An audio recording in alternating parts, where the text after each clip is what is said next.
नमस्कार दोस्तों, welcome to DS education. स्वागत है आपका मेरे यूट्यूब चैनल डीएस एजुकेशन में। मैं हूं दिनेश साहू और दोस्तों हम अध्ययन कर रहे हैं इंडियन ज्योग्राफी का, ठीक है, या फिर भारत के भूगोल का। तो दोस्तों इंडियन ज्योग्राफी के अंतर्गत हमने टॉपिक स्टार्ट किया था, ठीक है, भारत का भौगोलिक विभाजन, ठीक है, जिसके अंतर्गत हमने 6 भागों में, ठीक है, पूरे भारत का विभाजन किया था, ठीक है। इसके अंतर्गत दोस्तों हमने जो पहला पॉइंट लिया था, ठीक है, उत्तर व उत्तर पूर्व की पर्वत श्रृंखलाएँ, जिसके अंतर्गत हमने ट्रांस हिमालय, ठीक है, महान हिमालय, मध्य हिमालय या फिर कहें शिवालिक और उत्तर पूर्व की पर्वत श्रृंखलाएँ, ठीक है, इसका कंप्लीट अध्ययन कर लिया था। इसके बाद दोस्तों दूसरा जो हमने विभाजन किया था, ठीक है, दूसरा विभाजन था दोस्तों उत्तर का विशाल मैदान, ठीक है, उत्तर का विशाल मैदान। तो ये आज का हमारा टॉपिक है, ठीक है, उत्तर का विशाल मैदान। तो हम स्टार्ट करते हैं।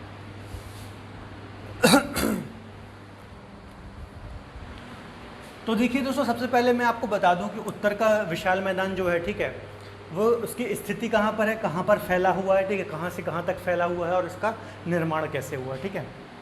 तो देखिए दोस्तों, मैंने आपको बताया था, ठीक है, सबसे ऊपर यदि हम देखें तो ये महान हिमालय है, ठीक है, ये देखिए ये महान हिमालय है। इसके बाद ये टुकड़ों में मध्य हिमालय है या फिर बोले लघु हिमालय है, ठीक है। इसके बाद सबसे दक्षिण जो है छोर इसका, ठीक है, वो है शिवालिक श्रेणी, है ना। ये मैंने आपको अच्छे से बताया था दोस्तों, हमने सेपरेट लेक्चर में बहुत अच्छे से अध्ययन किया है। यदि आपने मेरे वो वाले लेक्चर नहीं देखे तो प्लीज़ आप जाकर देख सकते हैं ना, लिंक डिस्क्रिप्शन में मैं दे दूंगा। तो दोस्तों इस प्रकार से हिमालय श्रृंखला है, ठीक है, सबसे ऊपर महान हिमालय है, फिर लघु या फिर मध्य हिमालय है, फिर शिवालिक हिमालय है। तो दोस्तों शिवालिक के जस्ट दक्षिण वाला जो एरिया है, ठीक है, ये वाला देखिए मैंने डॉट से दर्शाया हुआ है पूरा, है ना, ये वाला पूरा एरिया, ये मतलब यहाँ से लेकर ये पूरा ऐसा फैला हुआ है, असम तक गया है, ठीक है, ये पूरा। और यहाँ देखें तो ये पूरा पाकिस्तान है ना, तो यहाँ तक ये पूरा फैला हुआ है, ठीक है दोस्तों।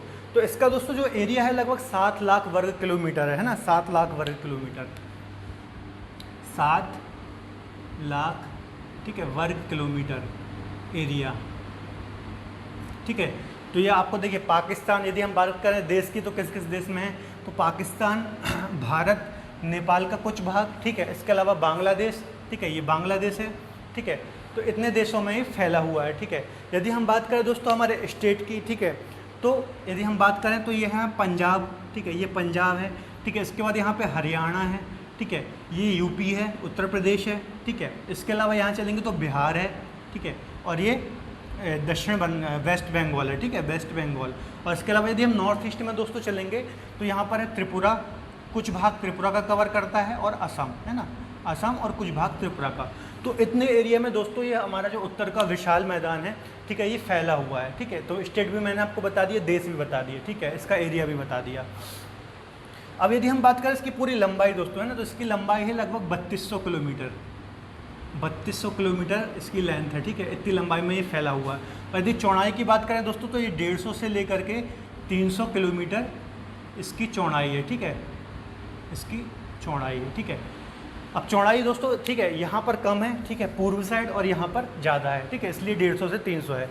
तो एक इसका जनरल इन्फॉर्मेशन हो गई, ठीक है दोस्तों, उत्तर के विशाल मैदान की। इसके बाद दोस्तों हम बात करते हैं इसका निर्माण कैसे हुआ, ठीक है। तो देखिए जब मैंने आपको हिमालय पढ़ाया था, ठीक है, तो आपको अच्छे से बताया था, सबसे पहले महान हिमालय का निर्माण हुआ था, ठीक है, उसके बाद मध्य हिमालय का निर्माण हुआ था, ठीक है, और उसके बाद शिवालिक का निर्माण हुआ, ठीक है। बारी बारी से कई सालों की घटनाएं हैं, तभी इनका ऐसा निर्माण हुआ, ठीक है। इसके निर्माण के बाद दोस्तों जब शिवालिक का निर्माण हुआ, ठीक है, ये शिवालिक है, ठीक है, तो इसके दक्षिण में, ठीक है, ये वाला भाग जहाँ पे ये हमारा मैदान है, इसके दक्षिण में एक खाई टाइप की बन गई है, ठीक है, खाई टाइप का भाग बन गया ये, ठीक है। परंतु दोस्तों समय के साथ, ठीक है, यहाँ से नदियाँ आती गई, ठीक है, जो भी हिमालय की नदियाँ थीं यहाँ आती गई और अवसादों का निक्षेपण करती गई, ठीक है। इस प्रकार से उत्तर के विशाल मैदान का निर्माण हुआ, ठीक है। तो कैसे हुआ है, नदियों के द्वारा जो अवसाद लाए जाते हैं उनके निक्षेपण से, ठीक है। निक्षेपण क्या होता है दोस्तों, जब नदियाँ अपने साथ अवसाद बहाकर लाती हैं, अवसाद क्या होते हैं, कंकड़ पत्थर मिट्टी, है ना, अपने साथ जब बहाकर लाती हैं और एक जगह जमा कर देती हैं, उसे बोलते हैं निक्षेपण, ठीक है। ये जब हमने हिमालय का पहला चैप्टर पढ़ा था उसमें ये सब पढ़ा था, अवसाद क्या होते हैं, निक्षेपण क्या होते हैं, ठीक है, ये सब चीज़ें डिटेल में पढ़ी थी, तो आप देख सकते हैं। तो इस प्रकार से नदियाँ यहाँ पर निक्षेपण करती हैं, ठीक है। इस प्रकार से नदियों द्वारा लाए गए अवसादों से उत्तर भारत के विशाल मैदान का निर्माण हुआ है, ठीक है। तो दोस्तों अब इसके अंतर्गत कौन कौन सी नदियाँ हैं ये भी हम देख लेते हैं, ठीक है। तो देखिए यहाँ से सिंधु नदी बहती है, ठीक है। सिंधु नदी यदि हम पूरी बात करें तो सिंधु नदी बहती है और इसकी काफ़ी ज़्यादा सहायक नदियाँ भी हैं, ठीक है। अब देखिए दोस्तों एक और चीज़ बता देता हूँ, एक जैसे कोई नदी है मान लीजिए, ठीक है, ये नदी बह रही है, मान लीजिए गंगा नदी बह रही है, ठीक है। अब इसमें बहुत सारी नदियाँ भी आकर मिलती हैं जो जिसे हम बोलते हैं कि सहायक नदियाँ, ठीक है। ये इनमें गंगा नदी में कोई भी बड़ी नदी में छोटी नदी जब आकर मिलती हैं तो उससे बोलते हैं हम सहायक नदियाँ, ठीक है। तो ये सहायक नदियाँ हैं। तो दोस्तों ये पूरे इसको बोलते हैं हम अपवाह तंत्र, ठीक है, गंगा नदी का अपवाह तंत्र, ठीक है। तो इसी अपवाह तंत्र के चलते ये उत्तर के विशाल मैदान का निर्माण हुआ, आप समझ पा रहे हैं, ठीक है। जैसे देखिए यहाँ से सिंधु नदी आ रही है, ठीक है। तो अब सिंधु नदी में यहाँ से बहुत सी नदियाँ आकर मिलती हैं, जैसे सतलज मिलती है, रावी मिलती है, चेनाब मिलती है, ठीक है। इस प्रकार से ये पूरे मैदान का निर्माण हुआ, ठीक है। इसी प्रकार यदि हम यहाँ से गंगा निकलती है, ठीक है, इस प्रकार से। तो यदि गंगा की बात करें तो हम तो यमुना मिलती है, मध्य प्रदेश की बहुत सारी नदियाँ मिलती हैं, चंबल वगैरह है ना, तो बहुत सारी नदियाँ मिलती है। इसी प्रकार से यहाँ से ब्रह्मपुत्र आती है, ठीक है, ये ब्रह्मपुत्र आती है, तो इसमें भी बहुत सारी नदियाँ मिलती हैं। तो इस प्रकार से नदियों मतलब गंगा, सिंधु और ब्रह्मपुत्र खास तौर पे ये 3 नदियाँ हैं और इनकी सहायक नदियों की अपवाह तंत्र, ठीक है। तो इनके अपवाह तंत्र के द्वारा उत्तर के विशाल मैदान का निर्माण हुआ है, ये बात जानना जरूरी है, ठीक है ना। इसके बाद एक और चीज़ मैं आपको थोड़ा बता देता हूँ दोस्तों, ठीक है। देखिए जब हमने इसका डिवीज़न किया था, ठीक है, तो मैंने आपको बताया था, ठीक है, सबसे ऊपर हिमालय है, उसके नीचे उत्तर का विशाल मैदान है और फिर सबसे दक्षिण की में यदि हम बात करें तो प्रायद्वीपीय भारत है, प्रायद्वीपीय पठार है ना, ये वाला भाग देखिए, ये पूरा प्रायद्वीपीय पठार है। मैंने आपको बताया था डिवीज़न में, ठीक है, ये तीसरे नंबर का डिवीज़न हमने किया था, ठीक है। तो दोस्तों जो हमारे ये प्रायद्वीपीय पठार है, ठीक है, पूरा इसमें जो नदियों का प्रवाह है, ठीक है, यदि हम इसकी बात करें इसको 2 भागों में बांट देते हैं, ठीक है। ये उत्तर भाग हो गया इसका और ये दक्षिण भाग हो गया, ठीक है। यदि हम दोस्तों उत्तर भाग की बात करें, ठीक है, तो यहाँ से जो नदियाँ बहती हैं, ठीक है, खासकर हम बोले मध्य प्रदेश की बात, एमपी की जो नदियाँ होती हैं, ठीक है, इसका जो ढाल है, ठीक है, प्रायद्वीपीय पठार का, ये उत्तर की ओर है। मतलब यहाँ से जो भी नदियाँ बहती हैं वो मैक्सिमम इस साइड जाती हैं, ठीक है, मतलब गंगा में मिलती हैं, ठीक है।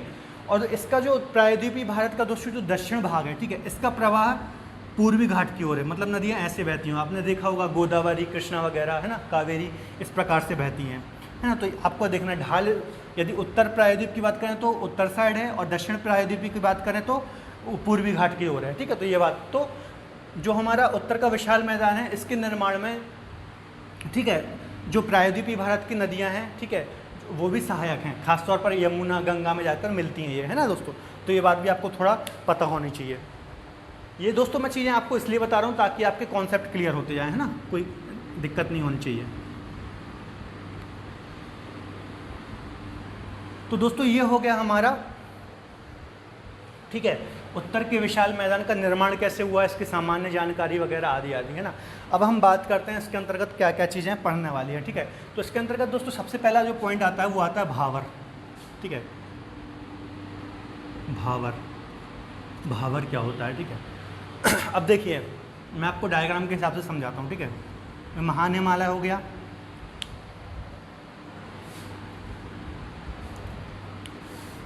ये महान हिमालय हो गया, ठीक है, ये मध्य हिमालय हो गया और ये शिवालिक हो गया, ठीक है। तो देखिए दोस्तों, जब आपको पता है हिमालय जो पर्वत श्रृंखला है पूरी, इनकी हाइट बहुत ज़्यादा है, ठीक है, और यहाँ पे तो बर्फ़ ही जमी रहती है पूरी, ठीक है, ऊपर वाले भाग में। तो दोस्तों यहाँ से जो भी नदियाँ निकलती हैं, ठीक है, वो जब बहती हैं, ठीक है, चूँकि ढाल में बह रही हैं, इतने ऊँचे ऊँचे पर्वत हैं, ठीक है, तो जो बह रही हैं नदियाँ, ठीक है, ये बहुत ज़्यादा ढाल में बह रही हैं, इनका ढाल बहुत ही तीव्र है, तो बहुत ज़्यादा तेज़ी से बहती हैं, है ना दोस्तों नदियाँ। और जब ये बहती हैं और जब ये मैदान में प्रवेश करती हैं शिवालिक को पार करके, ठीक है, शिवालिक पर्वत श्रृंखला है, इसको पार करके जब मैदानों में पहुँचती हैं यहाँ पर, ठीक है, तो दोस्तों अपने साथ बहुत ही बड़े बड़ी चट्टानें, कंकड़, पत्थर लाती हैं, है ना, और यहाँ पर इकट्ठे कर देती हैं, है ना, यहाँ पर ये इकट्ठा कर देती हैं, ठीक है। इससे क्या बोलते हैं, ठीक है, गिरिपाद प्रदेश, ठीक है, या फिर हम बोले तलहटी, ठीक है, मतलब शिवालिक का पाद प्रदेश, है ना, नीचे वाला फुट हिल हम बोले, है ना। तो यहाँ पर ये बहुत सारी चट्टानें, बड़ी बड़ी कंकड़ पत्थर इकट्ठे कर लेती हैं, ठीक है। तो दोस्तों जब यहाँ से नदियाँ बहती हैं, है ना, तो इन चट्टानों के नीचे से बहती हैं। अब देखिए यहाँ पर गैप है, गैप आपको दिख रहा होगा, ठीक है, तो नदियाँ इनके बीच से बहती हैं या फिर इनके नीचे बहती हैं, ठीक है, इस प्रकार से प्रवाहित होती हैं। तो दोस्तों जब ये नदियाँ प्रवाहित होती हैं, ठीक है, तो ये नदियाँ दिखाई नहीं देती हैं ना, इसे हम बोलते हैं भावर प्रदेश, ठीक है, मैंने आपको क्या समझाया, ठीक है, जो भी नदियाँ हिमालय से आती हैं, ठीक है, वो जब अपने गिरिपाद प्रदेश में प्रवेश करती हैं, ठीक है, मतलब समतल भूमि या फिर मैदानी भाग में प्रवेश करती हैं, ठीक है, तो चूंकि इनका ढाल बहुत तेज होता है नदियों का, ठीक है, बहुत ऊंचाई से बहते हुए आती हैं, तो अपने साथ बहुत बड़े बड़े कंकड़ पत्थर चट्टानें लाती हैं। और जैसे यहाँ पे अब ढाल देखिए कम हो गया, ठीक है, यहाँ समतल भूमि हो गई, ढाल कम हो गया, तो अभी दूर तक तो ले नहीं जा पाएंगी नदियाँ, है ना, तो यहाँ पर जमा कर देती हैं कंकड़ पत्थर को, ठीक है। जब यहाँ पर जमा कर देती हैं दोस्तों, ठीक है, तो यहाँ पे जो नदियाँ बहती हैं, फिर पानी बहता है वो चट्टानों के नीचे बहता है या फिर हमें दिखाई नहीं देता है ना, तो इससे हम बोलते हैं भावर प्रदेश या फिर भावर, ठीक है। अब यदि हम दोस्तों इसकी बात करें तो ये यहाँ पर स्थित है, देखिए इस प्रकार से हम बोलें ये, ठीक है, ऐसा कुछ भाग है, ये भावर वाला प्रदेश है, ठीक है। यदि हम इसकी दोस्तों बात करें तो 8 से 10 किलोमीटर, ठीक है, इसकी चौड़ाई है, ठीक है, मतलब 8 से 10 किलोमीटर की ये चौड़ाई है और इस प्रकार से ये फैला हुआ है, ठीक है दोस्तों। तो एक बार मैं आपको फिर से रिवीजन कर देता हूँ, भावर क्या चीज़ होती है, ठीक है, एग्जाम में पूछ लिया जाता है। तो जब भी नदियाँ, ठीक है, पहाड़ या फिर हिमालय से नीचे उतरती हैं, ठीक है, मैदानी भाग में प्रवेश करती हैं, ठीक है, तो नदियाँ अपने साथ बहुत बड़ी बड़ी चट्टानें या फिर कंकड़ पत्थर लाती हैं, ठीक है, और चूँकि ढाल मंद हो गया अब, ठीक है, या मैदानी भाग में आते ही, ठीक है, तो जब ढाल मंद हो गया तो यहाँ पर ये दूर तक तो ले नहीं जा पाएंगी, है ना, इतनी बड़ी बड़ी चट्टानें, क्योंकि उनके लिए उनको ढाल चाहिए, तो यहाँ पर जमा कर देंगी ये, है ना। और जब ये जमा कर देंगी तो जब नदियाँ यहाँ से बहेंगी, ठीक है, तो इनके बीच से और इनके नीचे से बहेंगी, इस प्रकार से नदियाँ यहाँ पर विलुप्त हो जाती हैं ना। तो यहाँ पर नदियाँ क्या हो जाएंगी, विलुप्त हो जाएंगी, विलुप्त हो जाएंगी मतलब दिखाई नहीं देंगी, दिखाई नहीं देंगी, ठीक है दोस्तों, एक पॉइंट ये हो गया। और दोस्तों भावर प्रदेश, अब देखिए आप ही बताइए, यहाँ पे चूंकि कंकड़ पत्थर है, पथरीला एरिया है, ठीक है, तो यहाँ पे कृषि योग्य भूमि नहीं होगी या फिर बहुत कम होगी, ठीक है, तो कृषि योग्य भूमि नहीं होगी, उपजाऊ एरिया, जब कृषि योग्य भूमि ही नहीं है तो उपजाऊ एरिया भी नहीं होगा, ठीक है। तो ये इसकी कुछ विशेषताएं हैं भावर प्रदेश की। अब एग्जाम में ऐसा क्वेश्चन पूछ सकता है कि भावर प्रदेश की भूमि कैसी होती है, यहाँ कृषि होती है कि नहीं होती है, ठीक है, इसकी खासियत क्या है, ठीक है, तो इतने पॉइंट कवर करता है भावर प्रदेश, ठीक है। तो इसे बोलते हैं दोस्तों भावर प्रदेश, भावर प्रदेश, ठीक है, क्लियर हो गया दोस्तों। अब इसके बाद दोस्तों हम बात करते हैं तराई प्रदेश की, ठीक है। अब देखिए, अब जब नदियाँ यहाँ से आगे बढ़ेंगी, ठीक है, यहाँ से जब आगे बढ़ेंगी, ठीक है, अब ये पत्थरों से मुक्त हो गई, ठीक है, ये आगे आई, ठीक है, तो ये अपने साथ बड़ी बड़ी चट्टानें नहीं लाएंगे, बस छोटे छोटे कंकड़ पत्थर और मिट्टी बालू वगैरह लाएंगी, ठीक है। जब देखिए, जब मैंने आपको बताया था, ठीक है, कि नदियाँ जब पहाड़ों पर्वतों से बहती हैं तो पर्वतों को काटते हुए आती हैं, अपने साथ मिट्टी भी लाती हैं, उनको काटते हुए छोटी छोटे बारीक बारीक कण लाती हैं, जिससे मिट्टी का निर्माण होता है ना। तो यहाँ पर मिट्टी का निर्माण करेंगे या फिर छोटे छोटे कंकड़ पत्थर यहाँ पर आ जाएंगे और जमा हो जाएंगे, ठीक है। तो दोस्तों इस प्रदेश को बोलेंगे तराई प्रदेश, ठीक है, तराई प्रदेश। अब इसकी खासियत क्या है दोस्तों, है ना, दूसरा हो गया हमारा तराई प्रदेश, तराई प्रदेश। तो तराई प्रदेश पहले तो मैं आपको बता दूं, ये 10 से लेकर के 20 किलोमीटर तक फैला है ना। और एक और बात भावर में आपको याद रखना है, शिवालिक के दक्षिण में है ये, ठीक है, शिवालिक के दक्षिण में है, ठीक है। और यदि हम तराई की बात करें तो भावर के दक्षिण में, ठीक है, भावर के दक्षिण में, ठीक है। तो देखिए भावर ये हो गया भावर वाला एरिया, ठीक है, ये वाला देखिए, और इसके जस्ट नीचे हो जाएगा दोस्तों कौन सा, तराई एरिया, है ना। तो ये वाला भाग हो जाएगा तराई एरिया, ठीक है दोस्तों, तो ये बात आपको याद रखनी है, ये वाला भाग हो जाएगा तराई एरिया, ठीक है। अब इसकी हम कुछ खासियत देख लेते हैं।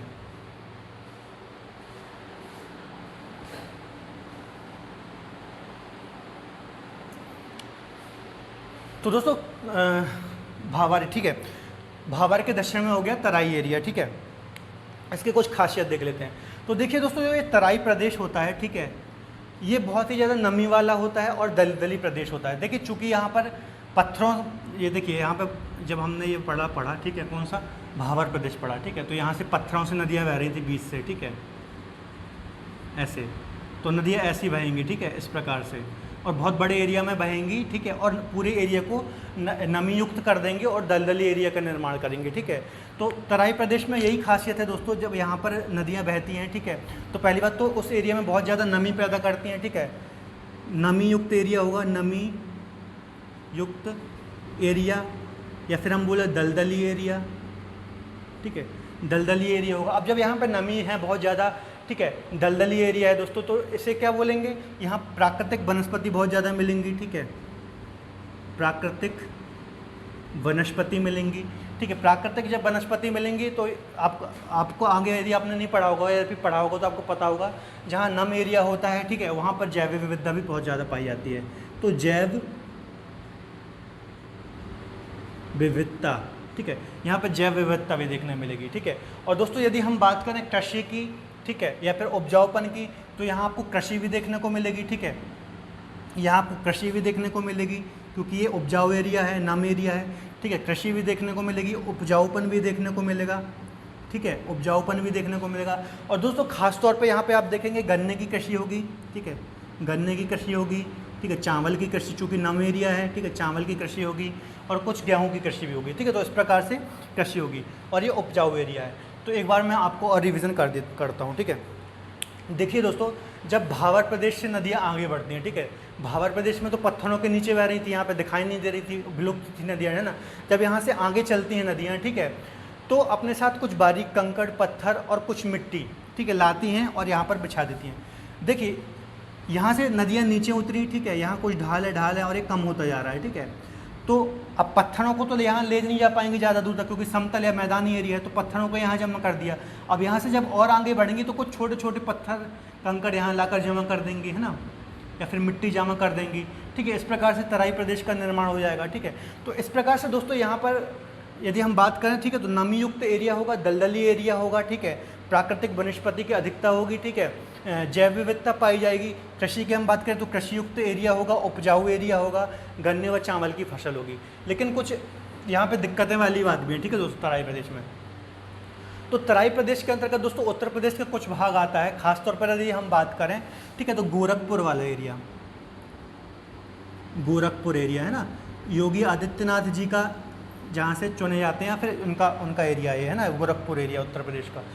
तो यहाँ पर दोस्तों ये चूँकि दलदली एरिया है, मैंने आपको बताया दलदली एरिया है, तो यहाँ पे बहुत ज़्यादा मच्छरों की प्रजातियाँ पाई जाती हैं, अलग अलग प्रकार की, है ना। इसी प्रकार से सारी दुनिया का ध्यान भी केंद्रित करता है गोरखपुर, है ना, चूँकि दलदली एरिया है, सबसे नम एरिया है, ठीक है। यहाँ पे बहुत ज़्यादा कीटाणु या फिर हम बोले मक्खी मच्छर पाए जाते हैं, खासतौर पर मच्छर पाए जाते हैं। इसी कारण से दोस्तों इस बेल्ट में बहुत ज़्यादा बीमारियाँ, खासतौर पर मलेरिया देखने को मिलता है। आपको क्लियर हो रहा है क्यों हो रहा है? क्योंकि ये दलदली एरिया है, नम एरिया है।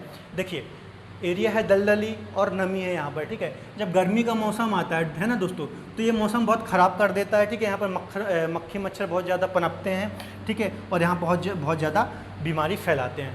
तो ये हर चीज़ मैंने आपको यहाँ पर क्लियर कर दी। तो ये सारे पॉइंट आपको याद रखने तराई प्रदेश के अंतर्गत, ठीक है दोस्तों।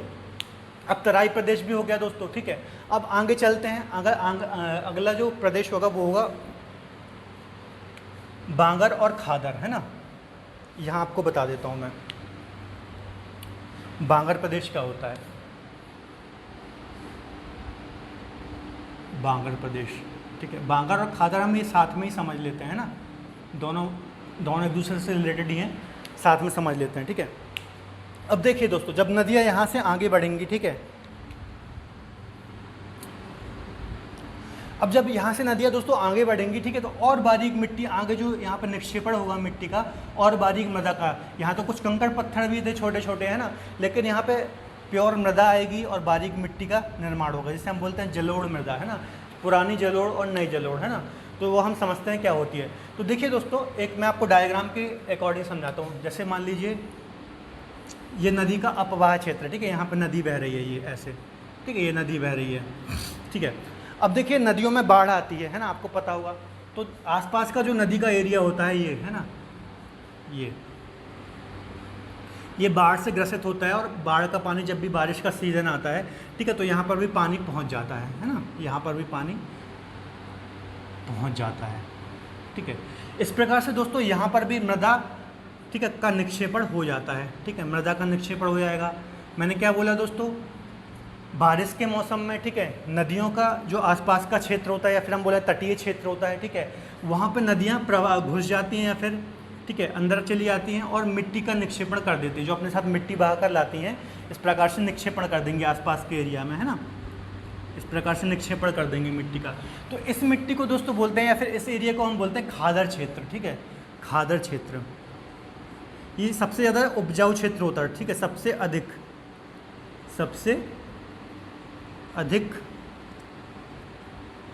उपजाऊ क्षेत्र। सबसे अधिक उपजाऊ क्षेत्र क्यों है दोस्तों? क्योंकि देखिए अब बारिश तो हर साल होगी, है ना, बाढ़ भी हर साल आएगी। आप देखते होंगे खासतौर पर बिहार, उत्तर प्रदेश इस एरिया में बहुत ज़्यादा बाढ़ आती है ना, तो हर साल आएगी और इसके तटीय मैदानों में पानी भी घुसेगा, ठीक है। जब पानी घुसेगा तो यहाँ पर मिट्टी भी आएगी, ठीक है, मिट्टी का निक्षेपण भी होगा। इस प्रकार से चूँकि हर साल यहाँ पर मिट्टी का जमाव होता है, उस कारण से ये मृदा सबसे ज़्यादा उपजाऊ होती है, ठीक है। क्योंकि देखिए मान लीजिए एक साल नदी ने अपना मिट्टी का निक्षेपण किया, ठीक है, यहाँ पर कृषि हुई, ठीक है, लेकिन फिर दूसरे साल भी तो यहाँ पर पानी आएगा, मृदा आएगी, फिर वही अच्छी मृदा होगी, ठीक है, तो फिर से यहाँ पर खेती होगी, तो इसका उपजाऊपन कभी कम नहीं होता, सबसे ज़्यादा उपजाऊ मृदा होती है, ठीक है, जो कि खादर क्षेत्र के अंतर्गत होती है। इसे बोलते हैं नवीन जलोढ़, है ना, नवीन जलोढ़ भी बोलते हैं। और दोस्तों बांगर क्षेत्र क्या होता है? अब देखिए ये नदी थी मान लीजिए, है ना, ये नदी थी। अब दोस्तों बहुत टाइम पहले, ठीक है, बहुत टाइम पहले हो सकता है ये नदी यहाँ पर बह रही हो, है ना, या फिर पहले बाढ़ ज़्यादा आती थी, है ना, अब थोड़ी कम आती है, पहले ज़्यादा आती थी क्योंकि पहले पानी भी ज़्यादा गिरता था, है ना, तो हो सकता है इनका अपवाह तंत्र यहाँ तक रहता हो या फिर बाढ़ यहाँ तक आती हो, ठीक है। तो बहुत दूर दूर तक मिट्टी का निक्षेपण होता था, ठीक है, बहुत दूर दूर तक मिट्टी का निक्षेपण होता था। तो उस एरिया को बोलता है दोस्तों, उस एरिया को बोला जाता है बांगर क्षेत्र, है ना, जहाँ पर मतलब इसे हम बोलेंगे पुरानी जलोढ़, है ना, पुरानी जलोढ़।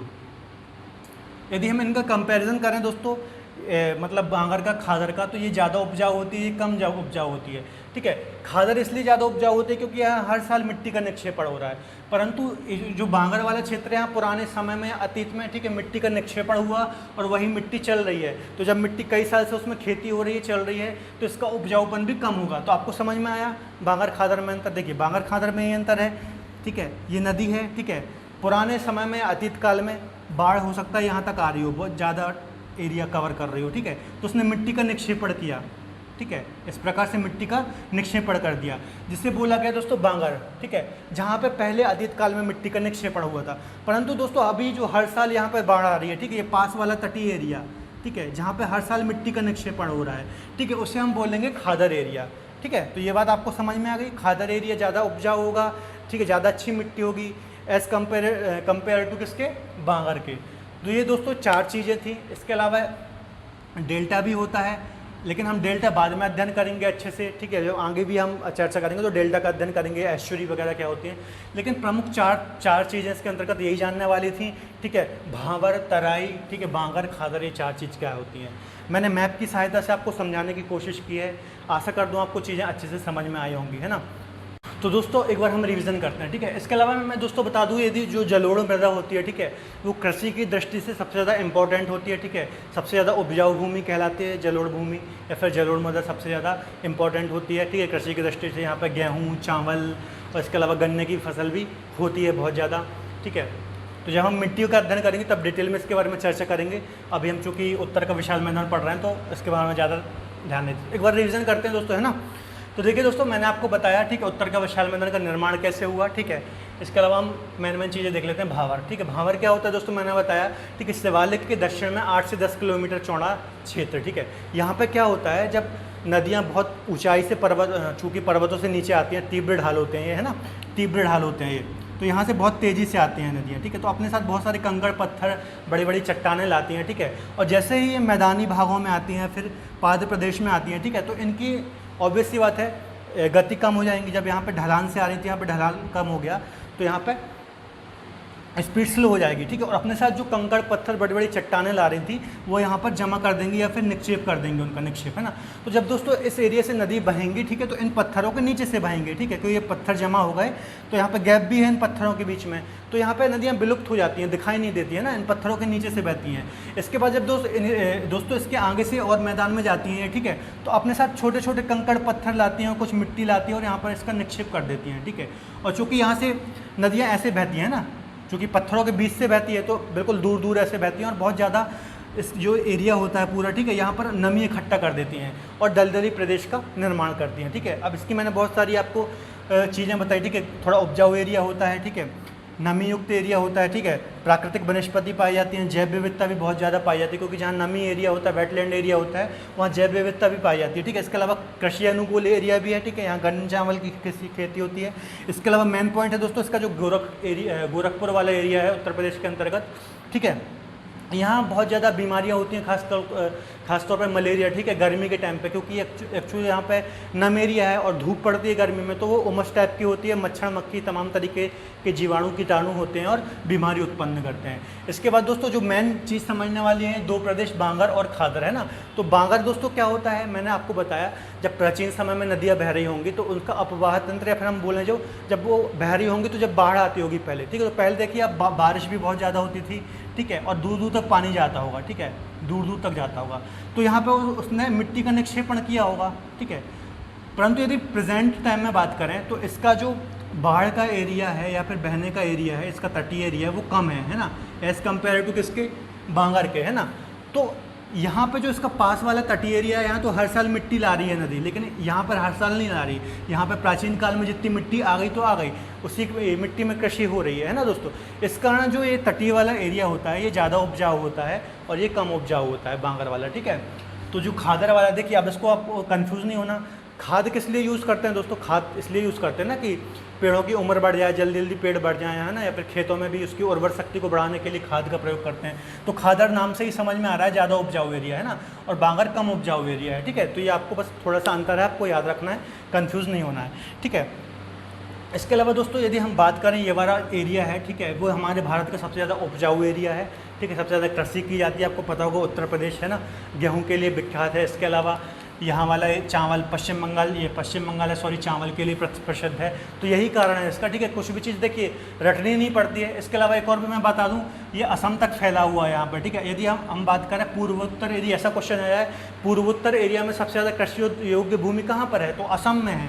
क्यों है दोस्तों, आपको रटने की जरूरत नहीं है। असम में क्यों कृषि योग्य भूमि है, क्योंकि ये उत्तर के विशाल मैदान का भाग है, ठीक है। यहाँ से ब्रह्मपुत्र नदी आती है, मिट्टी का निक्षेपण करती है, इस और कुछ एरिया त्रिपुरा का भी है, ठीक है। इसलिए यहाँ पे सबसे ज़्यादा कृषि योग्य भूमि है, ठीक है। तो कुछ भी चीज़ रटनी नहीं है, बस आप कॉन्सेप्ट क्लियर करते जाइए, हर चीज़ आपको क्लियर होगी।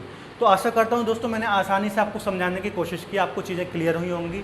तो आप हमारे साथ जुड़े रहने के लिए हमारे चैनल को प्लीज़ सब्सक्राइब कर लीजिए, ठीक है। इसके अलावा बेल आइकन जरूर प्रेस कर लीजिए, क्योंकि डेली हमारे लेक्चर आ रहे हैं। अभी पॉलिटी और ज्योग्राफी के लेक्चर चल रहे हैं ना, तो हमारे डेली लेक्चर आ रहे हैं। तो प्लीज़ आप सब्सक्राइब कर लीजिए और बेल आइकन दबा लीजिए, ताकि आप तक नोटिफिकेशन आ जाए, है ना। और यदि आपको लेक्चर पसंद आता है तो प्लीज़ वीडियो को लाइक कर लीजिए। तब तक के लिए धन्यवाद, अपना ख्याल रखें।